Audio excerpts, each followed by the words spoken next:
Yo, what's going on, guys? Welcome this morning. Hope everyone's got their coffee on this beautiful Saturday morning. Today, we're just going to discuss some longer term charts for Bitcoin and Ethereum. Got some big levels coming up for both Bitcoin and Ethereum that I wanted to discuss this morning. So, as always, if you're new to the channel, make sure you subscribe. If you're coming from my other channel, well, make sure you guys subscribe to this one and like up the video if you haven't already. Let's try to get 100 likes on today's video. All right, let's get it. All right, so right now, actually, real quick, we're seeing Ethereum break out. I actually think Ethereum's going to come up a little bit higher here.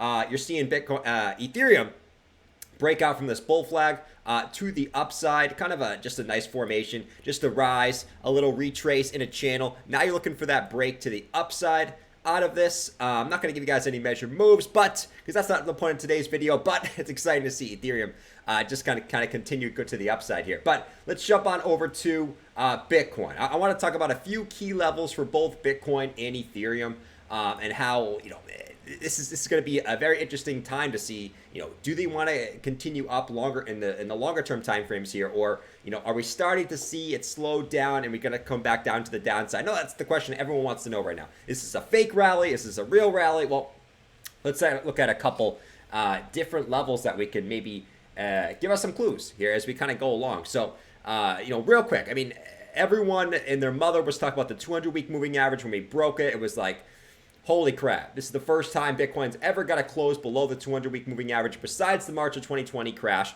before it came right back up. But we never broke that before. And, everyone was panicking, 17K.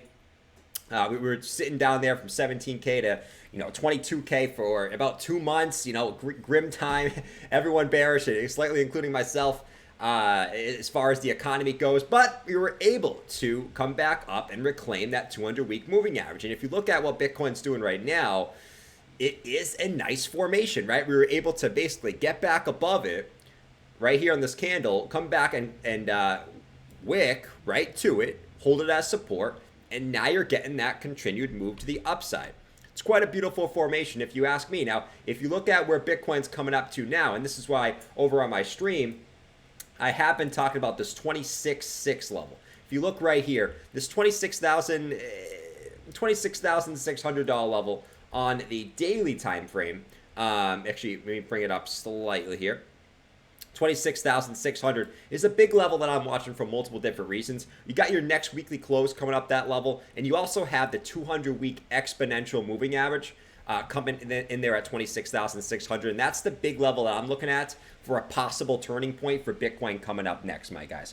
All right, if you look at what Bitcoin has done when it's came back up to the 200-week moving average in the past, you guys can see this orange moving average. That is the 200-week exponential moving average. And you guys can see Bitcoin is slowly coming back up to it right now. If you look back in the past, what's happened when we came up and tested that? Right here back in 2018, you guys can see we dropped to the 200-week SMA, just like we did in this current bear market. We were able to come back up to the 200-week exponential moving average. And if you notice, we did get an initial rejection there before coming back down to the 200-week SMA, making a double bottom before then having enough juice to continue back up to the upside. All right, so that's one scenario. Like, are we going to be able to get back over that moving average on the weekly close, hold it as support and continue up, or are we going to have to get rejected and come back down to the 200-week SMA again to create what Bitcoin normally does in bear markets, is make these double bottom formations? So that scenario would not surprise me whatsoever. Okay, so can we get back over that 200-week EMA? That's one big level that we have to get back above. The other level that I know everyone talks about is the bull market support band. All right, so which is basically the 20-week SMA and the 21-week EMA, right? Making a band here. So they're coming back down. If we look at what's happened in the past, I think this is a very, very interesting analysis as well, is back also in 2018. You guys see how this bull market support band is about to cross that 200-week exponential moving average. You guys see how this is coming down like this? We got the 200-week moving average pretty much flat here. These are going to cross within the next, I would say if you kind of look at this out, these are going to cross within the next 3 or 4 weeks, okay? If we look at what happened in 2018 as well, you guys can see right here, when is the time that Bitcoin had enough juice to get back above that 200-week exponential moving average? Well, you can see it's when the bull market support band came down and actually crossed below the 200-week exponential moving average right here. You guys see right here? They got their cross right there. That's exactly when Bitcoin was able to get back above there in 2018. If you go back to over here, like we said, these look like they should cross based off the current momentum, as long as Bitcoin kind of moseys its way slowly back to the upside here. Should cross within the next 3 to 4 weeks, okay? Which, like we said, should we expect Bitcoin to break 26.6 in the next 3 to 4 weeks? I think that's certainly a possibility and something that I'm looking at going forward here. But we got to break those two freaking levels, all right? Now, the other level that everyone's watching is obviously right here at about 28K to 30K. The reason why everyone's watching that level, and you might hear everyone talking about that level, is simply because you look left. Holy moly, someone's pissed outside. Excuse me, guys. I always got to comment on what's going on outside. But if you look at why, look left, right? I mean, you have so much previous support all throughout this 28K to 30K range. And that's why you turn on any channel, you have everyone and their mother talking about that range, all right? All right here, too. All previous support. If we do come back up, that's currently where the bull market support band is actually sitting right now. Is it about 28 to 30K? Is that a coincidence? Might not be. We'll find out. But that could be a range that acts as severe resistance for Bitcoin going forward. So I know everyone's talking about 28 to 30K. I think if Bitcoin's going to get rejected at one of these next levels, I think 26.6 makes way more sense because you got everyone calling for 28, 30K. So what would make more sense is you stop out a little bit before then, right? Get everyone to FOMO like, holy crap, we're at 26,000. You know, it's guaranteed we go up to 30K now. You stop before then. Get everyone to FOMO at 26,000. Think we're going higher, then you bring it right back down. That would make the most sense as far as the market maker moves to me personally. All right. And I think the big beast that I think we have to break here is actually bring up the RSI levels down here, guys. Right here. This is the big level we got to watch for the breakout. We've already seen the breakout for Ethereum. We'll check that in just a second as we sort of flip into segue into Ethereum here shortly. This big downtrend of resistance. You see this on the RSI?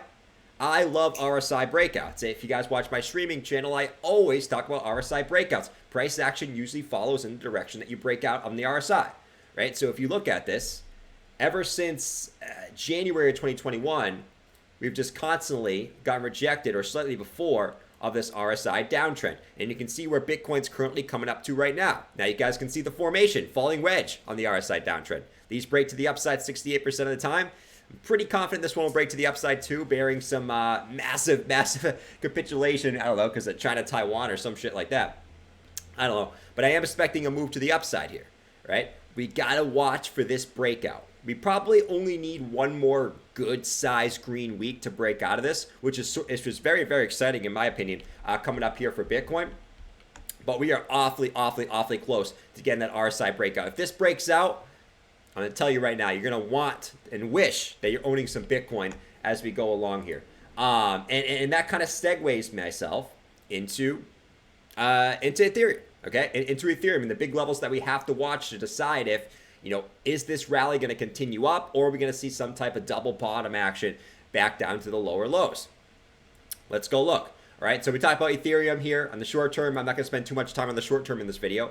That's what my live stream channel is for. But if we go to Ethereum over here, right? So just real quick, just since we were talking about the RSI levels, you know, for Bitcoin earlier, right here, the RSI downtrend line right here has already broken out to the upside for Ethereum. Okay, we've already seen 3 touches to the downside here, and now we're getting that breakout. This is huge for me for Ethereum, and quite frankly, we'll check out. Holy moly, we got a train coming on now. This is great. This is great, man. Cheers to the train. Cheers to the train. Give thanks and drink coffee, by the way, guys. We'll let the train go by here as it has its merry way. It's probably a lot of awesome people on that train. You know what I mean? Anyways, right here, guys. Downtrend and resistance on the RSI. We're breaking that to the upside as we speak. This is freaking huge, man. And this this also goes into the Ethereum Fractal that I've been looking at that I don't think is going to play out, by the way. We'll check out that in a second. But we have a massive Ethereum Fractal that we're going to check out in a second, guys. Right here. So this is Ethereum's biggest resistance. We've been talking about this consistently. If Ethereum can break back over 2K, Ethereum is going to absolutely explode, in my opinion. I'll show you guys exactly why. I'm not just going to make this up and be some moon boy. I'm going to show you guys exactly why on the charts. If I think we break 2K, ETH is going to go berserk here, if it hasn't already. Watch. So right here, bull market support band for Ethereum. We talked about it for Bitcoin. ETH is already at that level. Right now, that spans from about 1958 to about 2004. Okay, so I guess I should, if you want me to be a little bit more exact, 2004 is the level that we have to break for Ethereum here. We look left. What else do we got? Previous resistance, flipping into previous support back last summer. Okay, so this is a big level spanning all the way to the left side. That it's really this 2K, right? 2K is a psychological number. It just makes a ton of sense for multiple different reasons. We already broke out in the RSI. I got to assume there's a good chance that Ethereum actually has enough juice and enough room to actually smash through this. But we got to wait for the weekly close, and we can't just wait for the weekly close because we did that before. Right here, we broke out to the upside. We weren't able to hold it, and we just dumped back down to the downside. We actually did that for Bitcoin too. We're going back over to Bitcoin here. We actually did that back in March as well. We were able to get back above it, but we couldn't hold it as support. We got to wait for that support hold, okay? Going back over to Ethereum now. We got to get back over this. We got to be able to confirm this level as support, right? Whether it's the 200, whether it's the bull market support band, or it's these previous support levels that we held last summer before going to the upside. We got to hold one of the two, all right? So that's what we're watching there for Ethereum, and basically just this horizontal level that is freaking huge. Freaking huge. The other level that we could look at where, you know, we might say, all right, let's pretend Ethereum has enough juice to break this massive resistance. Let's just pretend it does, okay? And then we'll go over the bearish scenarios. So if Ethereum has enough juice to break this, I'd be looking at this downtrend of resistance from all-time highs. Like if we came back up here, and let's say next week we mooned up, all right? Right now that downtrend of resistance puts Ethereum right at like 2650. I actually think the more logical level is actually we make a horizontal resistance like this. These previous supports over here from back in the February, March consolidation, right about 2,500. Once again, another psychological number. Market makers love psychological numbers. That would also make perfect sense. If Ethereum does break this and able to hold its support, I could see the scenario where ETH comes back up, right, to 2,500, then comes back down to test from this level, comes back down to like 1,900, 2K, and then tries to break this to the upside. Okay, so that's sort of my bullish scenario. What I think makes the most sense here is if Ethereum can break this resistance, comes back up, retest. But if we get the bearish scenario, okay, here's the bearish scenario, my friends. The bearish scenario, we get rejected from this current level, okay, which I think is definitely a possibility. Like, don't rule that out. This would make perfect sense for Ethereum to get rejected right here and then come back down to the downside. I know the merge is coming up.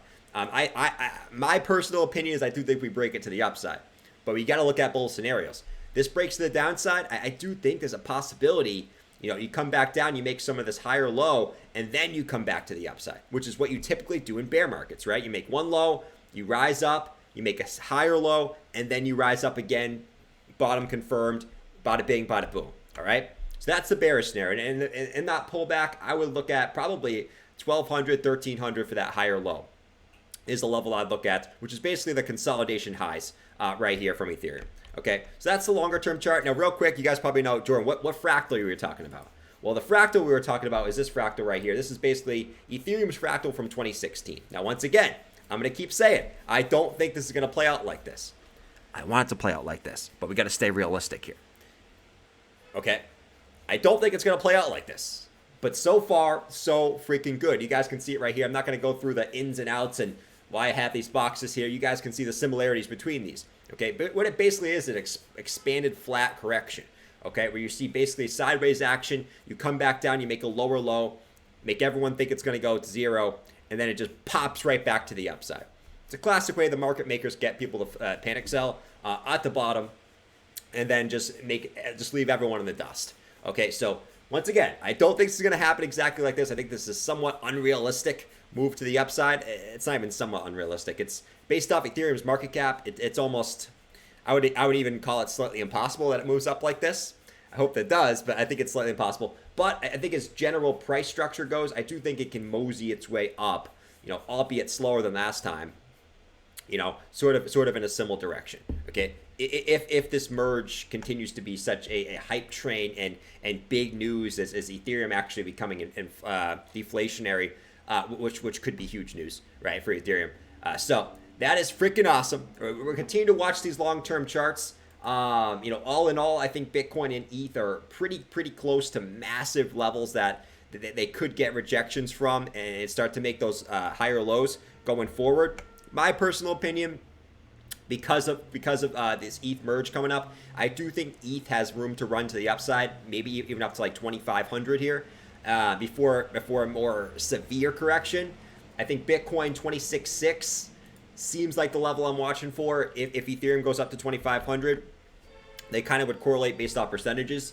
So that's what I'm looking at going forward, guys. But basically just a more outlook on the big levels that we have to break and for Bitcoin and Ethereum, and if we don't break those, where we can come back down to, all in all. So hope you enjoyed today's video. Smack up that like button.